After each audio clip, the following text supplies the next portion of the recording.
Something is seriously wrong at Bristol Motor Speedway, and almost nobody is saying it out loud. This past weekend, one of NASCAR's most sacred tracks looked like a parking lot with seats, rows and rows of empty concrete, a graveyard where 160,000 screaming fans used to stand shoulder to shoulder, shaking the ground. And while everyone was celebrating a feel-good win, the cameras kept panning to those empty stands. You couldn't ignore it. You weren't supposed to. But here's what nobody is connecting right now. The very same weekend Bristol looked like that. 3 other racing events were completely, totally, embarrassingly sold out. Not a single seat. People turned away at the gates. Crowds spilling into the parking lots. And that's where this whole thing starts to unravel in a way that should genuinely scare anyone who loves this sport. Let's start in Nashville, the Fairgrounds. A small, old, beat-up little oval that should not be able to compete with Bristol Motor Speedway on any level. But Dale Earnhardt Jr. showed up to race, and the place absolutely lost its mind. Promoter Bob Sargent, a guy who has seen everything in this sport, told Kenny Wallace he had never, in his entire career, seen it that crowded, shoulder to shoulder. His words. A man who has spent decades in racing said he had never seen anything like it. Think about that for a second. Then, down in Bradenton, Florida, Cleetus McFarland threw an event at his Freedom Factory. His sign out front was flashing sold out. Over 100,000 people watched it live online. Not a NASCAR-sanctioned event, not a cup race, not a $1 million broadcast, just Cleetus. And over 100,000 people showed up in person or online because they wanted to be there. And that's not even the craziest part. Over in Charlotte, Kenny Schrader raced in something called the IROC Heritage Invitational. Jeff Gordon was there, Bill Elliott, Mark Martin, Bobby Labonte, Kurt Busch, Ryan Newman. Racing old cars from the 1990s on a brand new private track built by Rick Hendrick and Marcus Smith, Schrader brought his actual original IROC car from 1995. Same engine, same brakes, same shocks. Nothing changed in 30 years.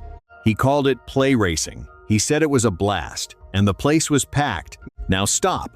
Look at what just happened.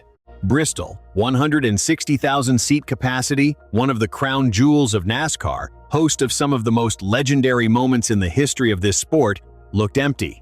And 3 events that nobody was supposed to care about sold out completely on the same weekend.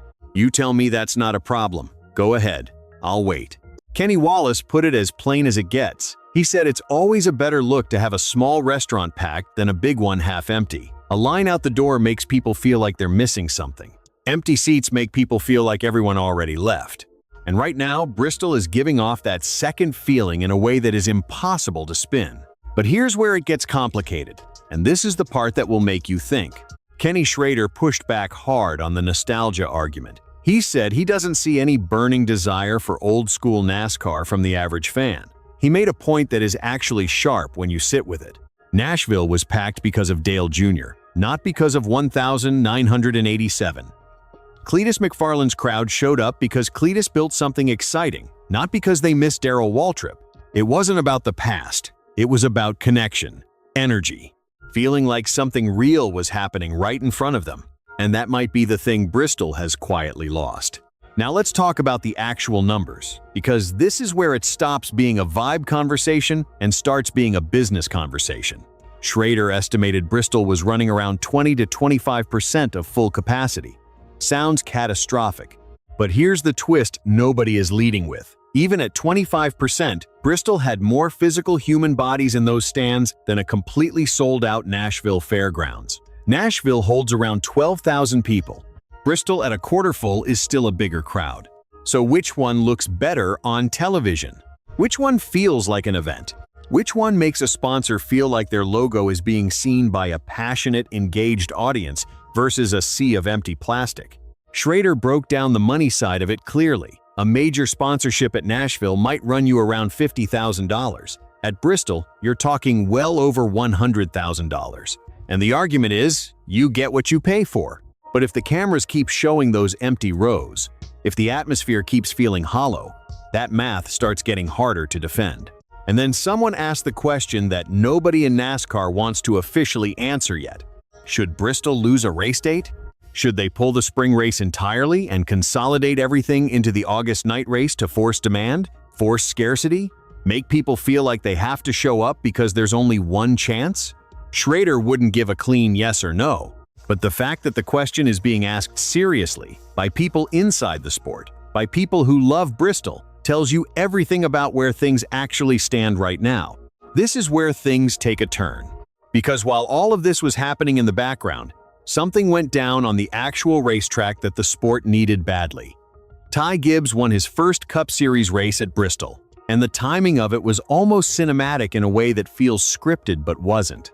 His team is in the middle of a lawsuit, a messy, public, ugly lawsuit where things have been said about Ty in court documents that you don't say about someone you respect. And right in the middle of all of that noise, right when everyone was waiting for him to crack, he went to Bristol and won. Bill Elliott has a saying, timing and circumstances, and this was that. Schrader said it simply. He stayed focused, he ran his race, he did exactly what he needed to do.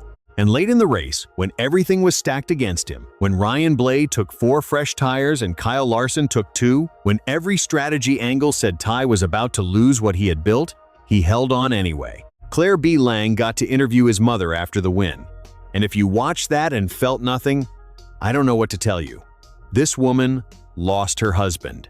She sat in courtrooms watching her son's name get dragged through a legal dispute. And then she watched him win at Bristol in front of the whole sport. She said this year felt special because the pressure had pulled everyone on that team closer together. That's not a soundbite. That's a person who has been through something real, telling you the truth. The finish itself was clean, Ryan Blaney second, Kyle Larson third. 2 racing families with deep roots in this sport, running hard to the line, no dirty moves, no cheap shots, just racing. The poll numbers 2 hours later showed 65% of fans called it a good race. The 35% who said no were almost certainly Chase Elliott fans, because Chase got wrecked early and never recovered. His whole day fell apart before it really started, and the Hendrick Motorsports situation deserves more attention than it got. Alex Bowman came back from injury and got wrecked almost immediately. Chase Elliott was off all day. William Byron was so far off that his own broadcast crew called it out on air. His crew chief completely missed the setup. Out of 4 of the most resourced, most talented, most expensive cars in the garage, only Kyle Larson showed up with anything resembling a race car. For a team that size, on a weekend like that, that's not just a bad day. That's a pattern worth watching. The support races had their own chaos.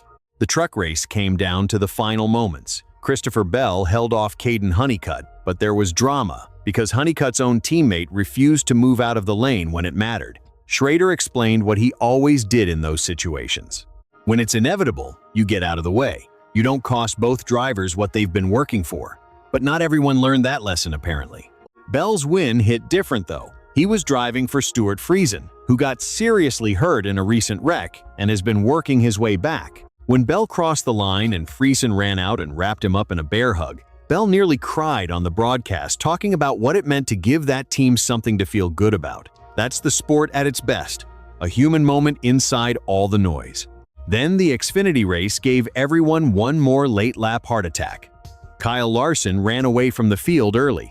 Brent Cruz was flying on the bottom. Larson got loose. Cruz hit the wall, and Connor Zilisch came from nowhere and took the win in the final moment. All 3 races at Bristol ended on the final lap.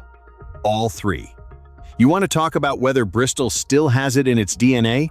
That answer is yes. But nobody is talking about this enough. The Cup Series is brutally, almost unfairly difficult. Ty Gibbs spent years trying to win his first Cup race. Connor Zilisch is already getting criticized at the Cup level for not winning yet. And Kenny Wallace made the point that deserves to live in your head.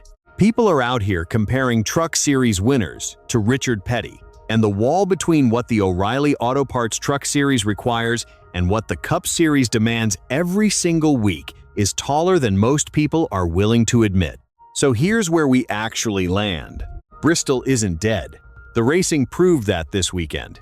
3 final lap finishes, real drama, real emotion. A win that meant something to a family that needed it badly. The track still has a pulse, but those empty seats are a mirror. And what they're reflecting isn't just a Bristol problem. It's a question the whole sport is circling right now and not fully answering. Why are fans choosing small packed rooms over historic big ones?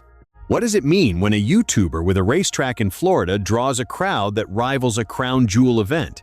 What exactly does the modern NASCAR fan actually want? Because whatever it is, 3 sold-out events on the same weekend as Bristol's empty stands suggest that thing isn't automatically guaranteed by the name on the gate anymore. Drop your answer in the comments, because I genuinely think this debate is bigger than Bristol, and I don't think anyone at the top of this sport has figured it out yet.